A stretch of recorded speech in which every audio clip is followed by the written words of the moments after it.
దేవుని మహాత్మును బట్టి నాకు ఈరోజు నాకు నిలబడి వాటి పరిచయం చేస్తానికి అనుకోలేదు. ఎందుకంటే కొన్ని వారాల క్రితం నేను ఒక ప్రమాదం నుంచి బయటికి వచ్చాను. కాబట్టి నన్ను నేను పరిశీలించుకుంటూ మొదలుపెట్టాను. ఏంటి బాబా చక్కగా సాగుతున్న ఈ జీవితంలో ఎందుకు ఈ వదులుతుంది అని నన్ను నేను పరిశీలించుకున్నప్పుడు కొన్ని లోపాలు నేను గుర్తించాను. అదేంటంటే క్రైస్తవులుగా మనం చేయాల్సిన కొన్ని బాధ్యతలు మనం మర్చిపోతాం. క్రైస్తవులు మనం చేసిన బాధ్యతలు ఏంటి? సహజంగా దేవుని విశ్వాసం వచ్చిన బిడ్డలుగా మనం చేసిన పని ఏంటి? ప్రతిరోజు క్రైస్తవులుగా 3 రకాలైనటువంటి పనులు మనం చేయాలి. అది క్రైస్తవ యొక్క క్రీస్తు లక్షణం. అందుకనే అపోస్తలుడైన పౌలు గారు రోమిలికి రాసిన పత్రిక 12వ అధ్యాయం 12వ వచనం ఏం చెప్తారంటే, నిరీక్షణ గలవారై సంతోషించుచు శ్రమ యందు ఓర్పు గలవారై ప్రార్థన యందు పట్టుదల కలిగి ఉంది. అంటే నిరీక్షణ మన జీవితాల్లో ఉండాలి, ఓర్పు ఉండాలి, ప్రార్థన ఉండాలి. అంటే క్రైస్తవ జీవితం అంటే నిరీక్షణ. మన పెద్దల్ని మనం గమనిస్తే వారు జీవించిన విధానానికి మనం జీవించిన విధానానికి ఎలా ఉండలేదు. ఎందుకని వారు దేవుడు నిరీక్షించారు. నా తరాలు నా బిడ్డలు ఆశీర్వాదకరంగా ఉండాలి. ఆశీర్వాదం దేవుడు ఇచ్చాడు కదా. ఎందుకని క్రైస్తవ లక్షణం. కాబట్టి మనం గమనించినప్పుడు జీవితంలో ఎప్పుడు ఏం జరిగింది ఎవరికి తెలియదండి. ఈరోజు సంతోషం కూడా వచ్చి రేపు విచారం. నేను బాత్రూంలో వాష్రూమ్తో నేను వచ్చేటప్పటికి నాకు ఫిక్స్ వచ్చి ఏం చేశాను, నేను నా నాయకుని మొత్తం నాకు నేనే పొడి చేసుకుంటాం. సమయంలో వారికి దేవుడు ఇచ్చిన జ్ఞానాన్ని బట్టి మరి తెలిసినటువంటి కరస్పాండెన్స్ ఫోన్ చేయడం, ఆయన ఎంత కాలేజ్ కూడా దాన్ని తీసుకెళ్ళి హాస్పిటల్లో క్షణాల్లో జీవితంలో ఎప్పుడు నేను ఊహించాను. అందుకని ఫిక్స్ అంటే నాకు తెలియదు. కానీ ఎందుకు ఇలా జరిగింది అనుకుంటే మొన్నదాకా చక్కగా ఉద్యోగం చేస్తున్నాను. నాకు లోక సంబంధం తెలియదు లేవు. నాకు ఆ జ్ఞానం నేను లోపల తప్ప. ఎందుకంటే ఆధ్యాత్మికంగా ఆత్మీయంగా పరిస్థితులకు సంబంధించి వేదాంతపరంగా ఈ రకంగా నాకు జ్ఞానం తప్ప లోకంలో ఎలా జీవించాలో నాకు పెద్ద తెలియదు. కాబట్టి నేను పనిచేస్తున్న కాలేజీలో సడన్గా మా ప్రిన్సిపాల్ గారు ఏమన్నారంటే, సార్ మీరు మా రిలేటివ్స్ వాళ్ళు వచ్చారు, మా పార్టీస్ అయినా ఆయన వైస్ ప్రిన్సిపాల్ తీసుకుంటున్నాను, మీరు రిలీవ్ అవ్వచ్చు, కానీ మీరు కాలేజీకి సంబంధం ఉంటుంది కానీ కాలేజీతో సంబంధం అంటే నన్ను వైస్ ప్రిన్సిపాల్ ఉండమన్నాడు. కానీ అప్పుడు దాకా నేను చేస్తున్న వృత్తి పనులు చేయొద్దన్నారు. బయట నుంచి స్టూడెంట్స్ని పట్టుకోమని చెప్పినప్పుడు నేను చాలా మానసిక సంఘర్షణ గురయ్యాను. ఎంత సంఘర్షణ గురయ్యంటే నేను ఎప్పుడు అది ఒక పనివాడిగా చూడాలి. క్రైస్తవ సంస్థ కాబట్టి క్రైస్తవ బిడ్డగా కాలేజీని అభివృద్ధి చేయాలి. నా బాధ్యత నేను ఎంతవరకు చేయగలుగుతున్నాను. ఎందుకంటే వాటిని చెబుతుంది బలా నమ్మకమైన అవసరాలను నేర్చుకోవాలి. కాబట్టి నీకు ఇచ్చిన పనులు నువ్వు మనిషిని కాదు కానీ దేవుని చూసి మనం చేయాలి. అలా జరిగినప్పుడు నాలో నేను ఆత్మీయ సంఘర్షణ, మానసిక సంఘర్షణ, ఈ ఒత్తిడిని ఏం చేస్తానంటే రోజు చేసుకొచ్చి ట్యాబ్లెట్ సరిగ్గా చేసుకోపోయేటప్పుడు జరిగిందైతే ఇస్తానే వెళ్ళటం పెద్ద ప్రమాదానికి నేను అంటే మన జీవితంలో సహజంగా దేవుడు మన ప్రమాదానికి వచ్చి చాలా వరకు మన వరకు మనమే చేసుకుంటాం. అంత మాత్రమే కాదు కానీ కొన్ని దినాలు హాయిగా అనుకుంటాం, కొన్ని దినాలు ఏ రకంగా ముందుకు వెళ్ళాలి కూడా జీవితంలో ముందుకి ఏంటంటే అగమ్య గోచరమైన పరిస్థితులు మనం ఈ దినాల్లో ఎదుర్కొంటున్నాం. అయితే ఇలాంటి సమస్యలు వచ్చినప్పుడు మనం ఏ రకంగా ముందుకి వెళుతున్నాం. ఎందుకంటే చాలాసార్లు వివాహం జరుగుతుంది. ఈ దినాల్లో వివాహం వస్తే చాలా భయంకరమైన ఒకప్పుడు వివాహం అంటే ఒక మంచి కుటుంబము, ఆ కుటుంబం మరి వివాహం మంచి సంఘంలో సమాజంలో మంచి పునఃస్థితికి వస్తారంటే ఈ దినాల్లో ఎక్కడ చూసిన పెళ్ళైన మొరికైన విడాకులు, తోపులు, గొడవలు, తగాదాలు, మానసిక సంఘర్షణ. అందుకని నేటికి యువకులు పెళ్లి చేసుకుని భయపడుతున్నారు. ఒకరు పెళ్లి చేసుకోవాలంటే సంతోషపడేవారు, కానీ దినాలు ఏం చేస్తున్నారు, పెళ్లి చేసుకోవాలంటే భయపడుతున్నారు. ఎందుకంటే పెళ్లి చేసుకున్న నుంచి ఎక్కడ ఉప్పులు లాంటి ప్రమాదాల నుంచి అలా ముందుకి వెళ్ళాలా. ఇలాంటి సమయాల్లోనే మనకు సహజమైన ప్రశ్న వస్తుంటే నేను ఏ రకంగా ముందుకు వెళ్ళాలి. ప్రతిరోజు మన ముందుకు వెళ్ళాలి కదండి. ప్రతిరోజు మన జీవితంలో గడవబోతే 2 రోజులు రాదు కదా. కాబట్టి ఏ రకంగా మనం ముందుకి వెళ్ళాలి, నన్ను ఏ రకంగా ఏర్పరచుకోవాలి, విషయాలను నేను గమనించినప్పుడు అపోస్తలుడైన పౌలు గారు చెప్పినటువంటి ఈ చిన్న 3 విషయాలు నాకు శక్తివంతమైనటువంటి విషయాలుగా నాకు మరి ఆ యొక్క మరి జ్ఞానాన్ని కలిగి తగ్గింది. 3 ఈ శక్తివంతమైన చూడడానికి చిన్న విషయాలు కానీ క్రైస్తవ జీవితంలో ఎంతో ముఖ్యమైనది. నిరీక్షణ గలవారే సంతోషించుడి. నిరీక్షణ దేనికండి? నిరీక్షిస్తున్నామంటే రాబోయే రోజు మంచి జరుగుతుంది. ఈ దినాన్ని ఇబ్బందులు ఉన్నా కూడా, ఇక్కడిలో ఉన్నా కూడా, శ్రమలో ఉన్నా కూడా నాకు నా దేవుడు ముందుండి నడిపిస్తాడు, నా జీవితంలో మంచి జరుగును అనే ఆలోచనే ఆ నిరీక్షణ. ఆ నిరీక్షణ మనం సంతోషించాలి. ప్రతిరోజు మనం అనుకున్నట్టు అన్ని అమర్చిన దేవుడు అమర్చిన కాదండి. అన్ని శ్రమలో కూడా దేవుడు మనకు తోడుగా ఉంటాడు. అంత మాత్రం కాదు, శ్రమ నుండి ఓర్పు కావాలి. శ్రమ వచ్చిందని బయట నేను హాస్పిటల్కి వెళ్ళిన తర్వాత ఐసీలో పెట్టాను.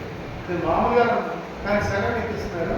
నేను అడిగి ఏంటి నేను బాగున్నాను, నేను మామూలు నేను వాష్రూమ్ కాడికి వెళ్ళాలంటే ఇల్లు అనుభవం పెట్టి ఐసీలో 24 గంటలు మంచం మీదే ఉంటాను, గడ్డ మీదే ఉంటాను. నిజంగా నాకు చాలా బాధ అనిపించింది. కానీ భయంకరంగా ఏంటంటే నన్ను ఆ రేడియేషన్ మిషన్ పెట్టాను.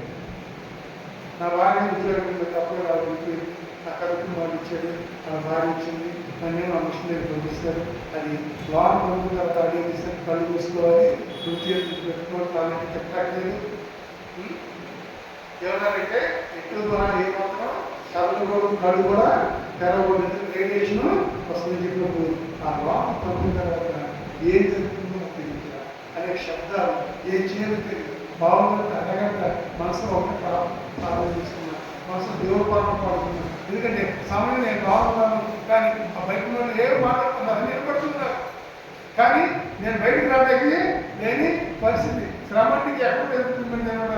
అన్నీ ఉంది, ఏమి లేని నిస్సహాయ స్థితిలో ఉన్నటువంటి ఆ టైం నేను అయ్యో నా భార్య దగ్గరుంటే కాళ్ళు పట్టుకున్న స్పర్శ నాకు ప్రత్యేకంగా అంటే అన్నీ ఉన్నాయి, కానీ ఏమీ లేని దినాల్లో క్రైస్తవ కుటుంబాలు మనం గమనిస్తే అన్నీ ఉన్నాయి, కానీ అల్లుబాటులో సినిమా చందాన సాతాను ఎల్లవేళ క్రైస్తవ కుటుంబాలని వేటాడుతున్నది. దాని పని ఏంటంటే క్రైస్తవ సంతోషం ఉండడానికి ఇష్టం ఉండదు. దాని పని ఏంటంటే దేవుడి చిన్న నిరీక్షలో ముందుకు సాగుతూ ఇష్టం ఉండదు. కాబట్టి దేవుని యొక్క వాక్యం ఏంటంటే ప్రార్థన ఎందు పట్టుదల కలిగి ముందుకి సాగాలి.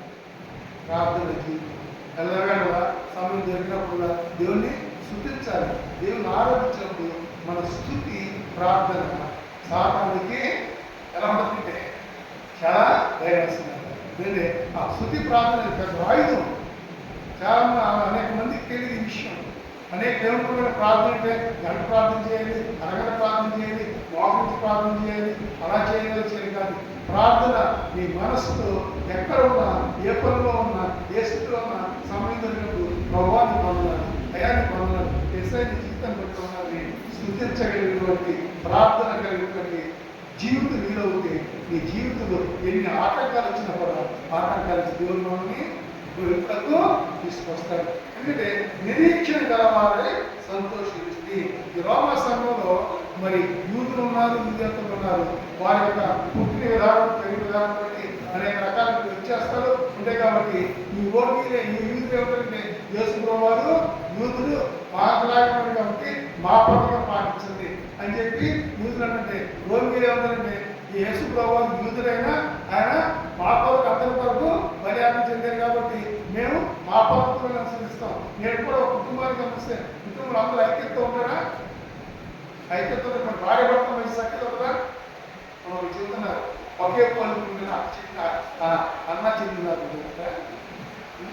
బుద్ధుడు కలిసిన మంచి స్నేహితులు ఉంటారట. అసలు బుద్ధుడు బోధకుడు ఏ కలవస్తే భార్య అర్థమైందా? బుద్ధుడు ఏమి బోధకుడు కలవనప్పుడే వారు భార్య భర్తలు అంటే అర్థం ఏంటంటే భార్య భర్తలు అంటే వాళ్ళు కలిసి వెళ్తున్నప్పుడు వివాహమైనటువంటి అనుబంధంలో ముందుకు సాగుతారు తప్ప వాళ్ళు ఇప్పుడు ఒకరినొకరు కలిసి జీవిస్తారే తప్ప ఒకరినొకరు అర్థం చేసుకుని ముందుకు సాగు బహు కష్టం. భార్య జాగ్రత్త భర్త అంటే వద్దారు. భర్త కలుగుతుంది చేయాలంటే భార్య పూర్తి కలగకనే ఎందుకున్నాను అలాగే అదే జీవితం అయినప్పుడు కూడా ఈ జీవితంలో కూడా నిరీక్షణ కావాలే సంతోషించండి. నీకు నీ భార్యకి సరైనటువంటి అవగాహన లేకుండా నీకు పుట్టిన బిడ్డల విషయం మాత్రం ఇద్దరు ఏమనిస్తారు, బిడ్డలు చక్కగా అభివృద్ధి చెందాలి. ఇంతకాలం పులిపిడి మీద కూర్చున్నప్పుడు మరి యాంటీ చూస్తుంది చాలా సంతోషిస్తుంది. చిన్న పిల్లలు గుడి అనిపేసారు ఏం చేస్తున్నారు, అలా ఎదుగుతున్నారు. అంటే ఇంకా రాబోయే రోజుల్లో మంచి ఉన్నత చదువుకొని ఉన్న స్థితిని అభివృద్ధిస్తారు. కాబట్టి అది మరి దానికి అది నిరీక్షణ.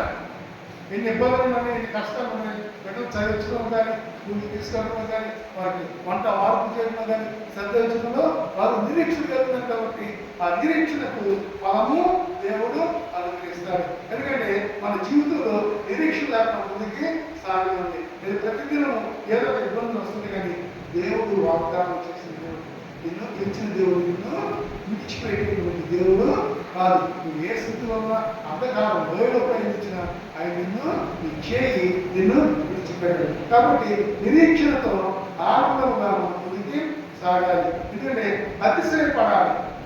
దేవదస్తానంటే గొప్ప విషయాన్ని ప్రోత్సహిస్తాము. అలసరిగా మనం గొప్పస్తున్నాం చూడండి. ఎందుకంటే దేవుడు మనల్ని ఉన్న స్థితిలోనే ఉంచుతాడు. అన్ని రకాలుగా ఆర్థికంగా కాదు, సామాజిక పరంగా కాదు, ఉద్యోగ పరంగా కానీ అన్ని రకాలుగా ఉన్నత స్థితిలోనే ఇచ్చేటువంటి దేవుడు. కాబట్టి ఆ ఉన్నత స్థితిని అనుసరించినప్పుడు అనేక ఇబ్బందులు వస్తాయి, కానీ నిరీక్షణతో మనం ముందుకే సాగాలని దేవుని వాటిని చక్కగా. ఎందుకంటే యేసుక్రీస్తు వారు తిరిగి లేచిన ద్వారా ఆయన ఒక నిరీక్షణ ఇచ్చారు. ఎందుకంటే ఆయన విశ్వసించిన బిడ్డలు ఈ లోకంలో మరి జీవించినప్పుడు తిరిగి చేస్తారు. ఈ లోకం చనిపోయినప్పుడు ఆయన క్రైస్తవులు తన మరి దేవుని నిర్దిష్టంటే తీసి చేస్తారు. క్రైస్తవులు కాబట్టి ధైర్యం కూడా లేకుండా యేసు ప్రభు నమ్మిన వారు ఈ లోకంగా శరీరాన్ని ధ్యానిస్తే వారు ముందు నిద్రించుకున్న వారు అంటున్నారు తప్ప చనిపోయిన వారు.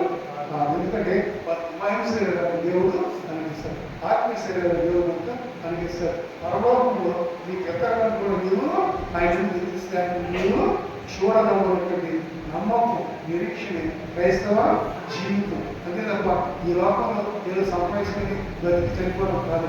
చనిపోయే కూడా తిరిగి ప్రకటించబడటమే నిరీక్షణ. కానీ క్రైస్తవులుగా మన నిరీక్షణ ఏ రకంగా ఉన్నది. ఎందుకంటే ఆదరణలో కూడా దేవుడిని మనం స్థుతించగలిగి ఉండాలి. ఒక విద్యార్థి ఒక గ్రాడ్యుయేషన్ అవ్వాలనుకోండి. గ్రాడ్యుయేషన్ అవ్వాలి కష్టపడాలి, సంవత్సరం అంతా కష్టపడలేదు. ఒకసారి ప్రతి సంవత్సరం ఎగ్జామ్స్ లేదు. మేము చదువుతున్న సంవత్సరం చాలా పబ్లిక్ ఎగ్జామ్ చాలా భయపడేవాడు. వాడుంటే కష్టపడేవాడు. మాతో పాటు మా తల్లిదండ్రులు కష్టపడేవాడు. వాళ్ళు కూడా ఉద్యోగాలు చేసుకుంటూ ఇద్దరు ఆహారాలు మానేసి మా పక్కన కూర్చొని మాకు ఆహారం పెడుతూ చదివిస్తూ చేస్తారు. ఎందుకంటే అది చదివితే కష్టపడి చదివితే భాష అయితే ఆ సంతోషం వేరు. అలాగే నిరీక్షణ. ఒక విద్యార్థి మరి ఎగ్జామ్ రాయడానికి వెళ్ళినప్పుడు నిరీక్షణతో వెళ్తానంటే తప్ప నిరాశతో వెళ్ళడం. నేను చదివిన దానికి నేను న్యాయం చేయగలిగితే నాకు మంచి ఉత్తీర్ణత భగవంతుడు అనుగ్రహిస్తానంటే నమ్మకంతో వాడు ముందుకి సాగుతారు. కానీ క్రైస్తవులుగా మన జీవితాలు కూడా ఎట్టి పరిస్థితులను ఆ నిరీక్షణ పెట్టి ముందుకి సాగుకోవడం. ఎందుకంటే జీవితం అంటే నేను ఆడుకోవడం అలా ముందుకే వెళ్ళాలి. మనం యూట్యూబ్లో చూసాం, నీటికి ఎదురుగా సంజీవిని నీటికి ఎదురుగా ఎదురుంటే ఆ వేరు తిప్పిన విధానం ఉందంటే నీరు నీరు వస్తుంటే ఎదురు ముందుకి వెళ్ళేటువంటి శాశ్వతంగా దేవుడు సృష్టించాడు. అలాగే మన జీవితాల్లో కూడా నిరీక్షణ కలిగినప్పుడు మన జీవితాల్లో ఉన్నత స్థితిని దేవుడు మనకు అనుగ్రహించి మంచి స్థితిని దేవుడు మనకు అనుగ్రహిస్తాడు. రెండోది మనం గమనిస్తే కష్టాలు ఎన్నిస్తారు. కష్టాలు వచ్చినప్పుడు చాలా నాకే తెలిసిన కష్టం పక్కనోడు వాడైతే ఆలోచన అలాగే చక్కగా సరదాగా ఉన్నది. నేను విశ్వాసం ఉంటే నాకే తెలియదు, కానీ విశ్వాసంకే కష్టంగా ఉంటారు. విశ్వాసం వస్తుంది లోపస్తుంది దేవుని బిడ్డ దేవుని బిడ్డ దేవుని బిడ్డ మాత్రమే సాతాను అపవాది ప్రకారమే మరి చూసిన తప్ప ఈ జీవితాన్ని అపవాది ఏమి చేయలేదు. ఈ ప్రాణాన్ని సాతాను ఏమి చేయలేదంటే నీ ప్రాణం నీ జీవితం వ్యవస్థలో ఉంది, దేవుని హస్తాలు ఉంది. కాబట్టి కష్టాలలో స్థిరత్వాన్ని కనుగొనలే. ఇప్పటి జీవితాన్ని మనం గమనిస్తే చాలా తగ్గుతూ ఉంది. దాంట్లో ఒకసారి చెప్పాను, రెండోసారి చెప్పాను, మూడుసారి కోపం వస్తుంది రావడం, ఎన్నిసార్లు చెప్పాను. కానీ ఓర్పు ఉండాలి. వారు ఏ రకంగా ఎన్నో లేకపోయారు, ఊరికి అర్థం చేసుకున్నారు లేదనేది గమనించాలి. అంతే తప్ప ఊరికే నా కొనగాలని చెప్పి పడడం మంచిది కాదు. కానీ కష్టాలు అందరికీ వస్తాయి, కానీ కష్టాలు కూడా ముందుకి సాగాలి. దినాలు కష్టాలు ఏంటంటే ఆర్థికంగా క్రైస్తవ పెద్ద ఇబ్బంది లేదంటే మానసిక కష్టాలు చాలా ఉన్నాయి. మానసిక కష్టాలంటే ఆ మానసిక కష్టాలు కూడా ఉండగా ఏదో మన ఎదురుపడికి ఎక్కువ ఉంది కాబట్టి ఆడ నుంచి ఎక్కువ మనం ఆలోచిస్తాం, మన కొనదాన్ని మనం ఆలోచిస్తాం, అదొక కష్టం. రెండోది ఏంటంటే అందరికంటే బాగా అనుకుంటాం, అందరికంటే బాగా ఉన్నా కూడా బాగున్నటువంటి ఆ స్థితిని గమనించుకుంటాం. ఇదేమన్నా నేను అనేక సార్లు మీతో అనుకుంటాను, ఒకసారి మీ యొక్క రక్షణ కుటుంబ సభ్యులు లేకపోతే కుటుంబంలో వారిని సమాజంలో ఉన్నటువంటి వారు ఒకసారి గమనించారు. అనేక మంది కంటే మీరు ఆశ్రయించబడడం లేదు, అనేక మంది దీవించబడడం లేదు, అనేక మంది కంటే దేవుడు ఇచ్చాడు లేదు, ఇచ్చాడు. దాని ముందు గుర్తించాలి. గుర్తించుకోకుండా ఇప్పుడు ఎదురు వేస్తే లాభం కాదు. కాబట్టి కష్టాలు అందరికీ వస్తాయి, కానీ కష్టాలు వచ్చినప్పుడు యేసు ప్రభువుని నా ఇందు మీకు సమాధానం కలిగినట్టు ఈ మాట మీతో నేను చెప్పుతున్నాను. లోకంలో మీకు శ్రమ కలిగింది, అయినను ధైర్యం తెచ్చుకోండి, నేను లోకమును జయించున్నాను.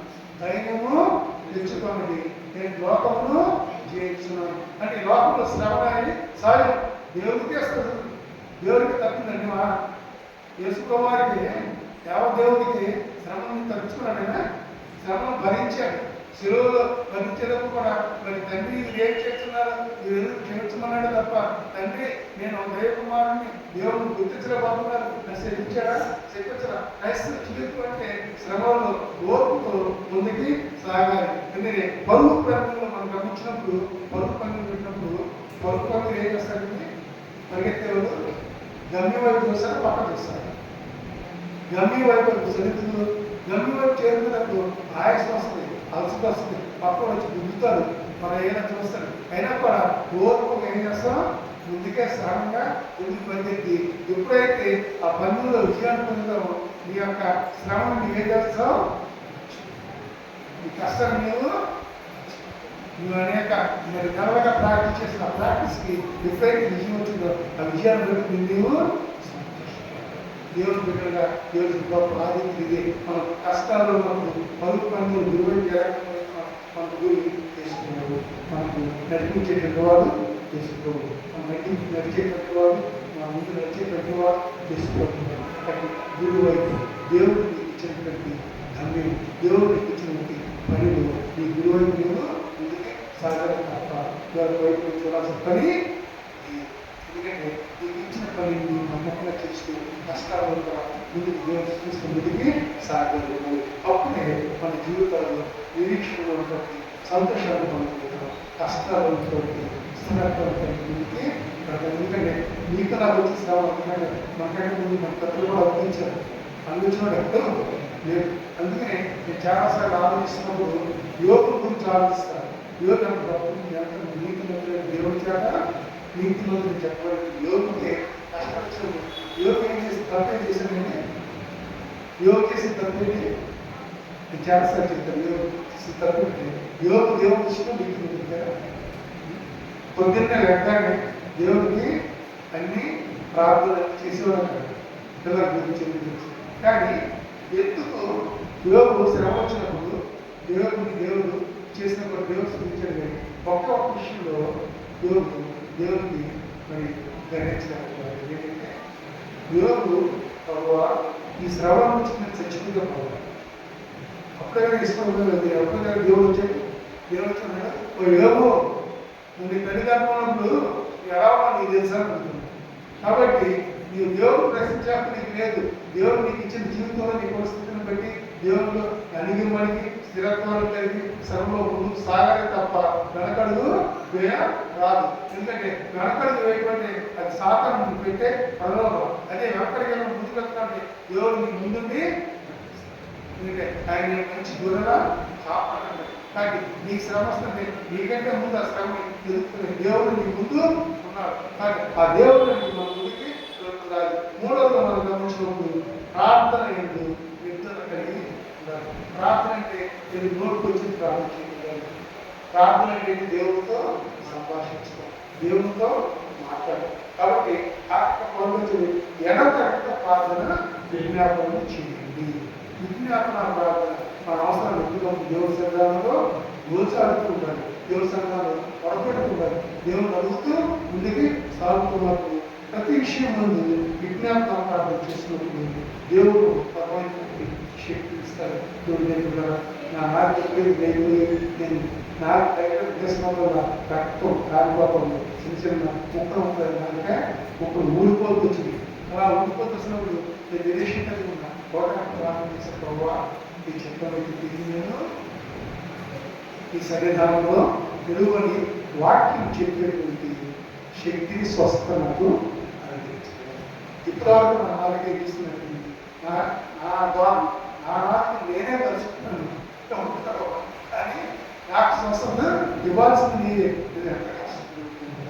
ఈ గొప్ప ముగ్గురు ఊళ్ళు వస్తుంది, చిన్న చిన్న ముగ్గురు వస్తున్నప్పుడు చాలా నిరీక్షణ నా దేవుడు నాకు స్వస్థత ఇస్తాడు, నా ప్రార్థన దేవుడు ఆలకిస్తాడు, నా ప్రార్థన ఆలకించిన దేవుడు నాకు స్వస్థత ఇచ్చి ఆయన సన్నిధానంలో ఆయన నామధారంలో నన్ను నిలువ పెడతాడు. నమ్మకం విశ్వాసంతో ముందుని సాగి. అందుకే ప్రతిదినాలు మనం చేయాల్సింది ఏంటంటే నిరీక్షణ కలిగి సంతోషంగా నిలిచి జీవితాన్ని గడపాలి. రెండవదిగా సమస్యలు వచ్చినప్పుడు బయట పారిపోవడం, సమస్యలలో ముందుకి దేవుని ముందుకి సాగుతూ ఓర్పు కూడా స్థిరత్వం కలిగి ముందుకి వెళ్ళాలి. స్థిరత్వం లేకపోవడం చేయలేదు.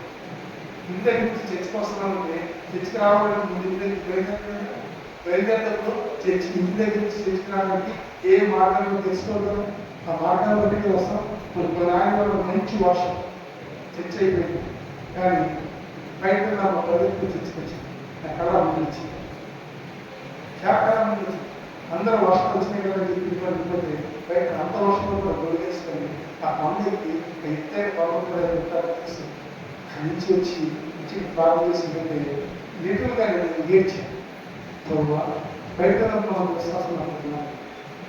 ఎందుకంటే వర్షం ఇబ్బందులు, కానీ ఆ ఇబ్బందులు లెక్క చేయకుండా బయటలో చేసింది ఆగానికి రావాలని ఆలోచన వచ్చింది. ఆ ఆలోచన బయటలో చేసింది దేవుని ఆగానికి తీసుకొచ్చింది. ఒక 3 నిమిషాలు ఆలస్యం కాలుస్తుంది, ఒక 3 నిమిషాలు ఆలస్యం బయట నేను కాలుస్తుంది. కానీ ఎందుకు అలా బయట చక్కగా ప్రారంభం చేసుకుంది, చక్కగా ప్రారంభించింది. చాలా సంతోషపడి బయట విశ్వాసం విశ్వాసం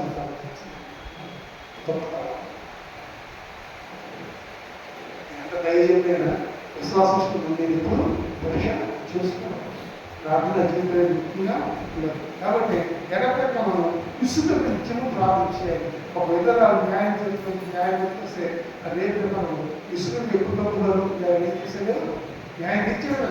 అలాగే మనం ఎడపెక్క విసుగుగా ప్రార్థన చేస్తున్నప్పుడు నీకు తప్పక మనకు సమాధానం ఇచ్చి ఆశీర్వాదాలను అందిస్తాడు. యుద్ధాలు జరిగేటప్పుడు యుద్ధాలు జరిగేటప్పుడు ఈ సైనికులు ఏం చేసేవారు, టెలిగ్రామ్లో ఇంటికి మెసేజ్ ఉంటుంది. ఇప్పుడు ఇంటికి మెసేజ్ వచ్చిందంటే అక్కడ బతుకుంటారు, లేకపోతే చెక్ బతుకున్నవాడు మాత్రమే టెలిగ్రామ్ చేస్తారు కదా. అలాగే ప్రార్థన అనేది ఏంటంటే ఈ భూమి మీద బతుకున్న వారికి దేవునితో ప్రార్థించడం ద్వారా నువ్వు జీవించి ఉన్నావు, ఆయన ద్వారా ఆనందింపబడుతున్నావు, ఆయన ద్వారా ఆస్వాదించబడుతున్నావు. అంతకుమించి ఇంకేమీ కాదు. కాబట్టి నువ్వు చేసేటువంటి యుద్ధంలో మరి ఆ సైనికుడు పోరాడేటప్పుడు వీరమరణము వీరస్వర్గము చేస్తుంటాడు, లేకపోతే సజీవుడిగా ఉంటాడు. మనం ఈ లోకంలో కూడా మనం కూడా వీరమరణం వీరస్వర్గం యుద్ధం చేస్తున్నాడు. కాబట్టి ఈ లోకంలో మనం చేస్తున్నాయి దేవుడు మనతో మనం ఎవరైనా చేయలేదు. కానీ నీ నిరీక్షణ అనే కన్నులు భవిష్యత్తు వైపు ఉండాలి. నీకు ఇచ్చిన బిడ్డలు, నీకు ఇచ్చిన కుటుంబం, నీకు ఇచ్చిన రక్షణలు ఎప్పుడూ ఉన్నత స్థితిలో ఉండాలని చెప్పి ఆలోచించాలి. ఓర్పు కలిగిన హృదయం ఉంటే కలవడం ఓర్పు. దేవుడు మనల్ని ఓదార్స్తాడు, దేవుడు మనల్ని ఆదరిస్తాడు, ఆదరించేటువంటి దేవుడు మనం ఉన్నాడు. అందుమాత్రం కానీ ప్రార్థన జీవితంలో దేవుడితో అనుసంధానం ప్రార్థన ది బెస్ట్. ఇది వంటలో దేవుడు మీరు ప్రార్థన చేసింది దేవుడితో మాట్లాడతారు. మీరు ఇబ్బందులు దేవుడితో ముందుండి కనిపిస్తాడు. మీరు నిరీక్షణ కోరుకుంటున్నారా ప్రార్థించి దేవుడితో స్వస్థతను అనిపించి ఆనందాన్ని అనిపిస్తాడు. అక్కడ గొప్ప ఆదిత్యం దేవుడు అనిపిస్తే మన జీవితంలో మనం జరుగుతున్నాం. దేవుడి నిరీక్షణ బట్టి ఆయన సంతోషపడుతున్నాము. శ్రమ వచ్చినప్పుడు భయపడి భార్యపడుతున్నాడు, ఎదుర్కొన్నప్పుడు శ్రమంలో నుంచి విజయాన్ని దేవుడు మనతో అనుగ్రహిస్తాడు. అందువల్ల ప్రార్థన చేయాలి. సమయం దొరికినప్పుడల్లా దేవుడిని స్థుతించలేకుంటాడు. సమయం దొరికినప్పుడల్లా దేవుడు నామాన్ని ప్రార్థించలేకుంటాడు. ఎవరు గురించి వద్దు, నీ గురించి నీ కుటుంబం గురించి దేవుడు ఆలోచించు. తప్పక నిన్ను ఆశించిన క్రైస్తవ నిరీక్షణ దేవుడు సంతోషంగా శ్రమ వచ్చినప్పుడు ఓర్పుతో స్థిరత్వం ముందుకి నా దేవుడు నన్ను కాపాడతాడు. నా అప్పులు బాధించిన జాగ్రత్తలు, నా ఆర్థిక బాధించిన జాగ్రత్తలు, నా శారీరక సమస్య నుంచి స్వస్థపరుస్తాను. సమస్తాన్ని నా గురించి నడిపించి ఆయన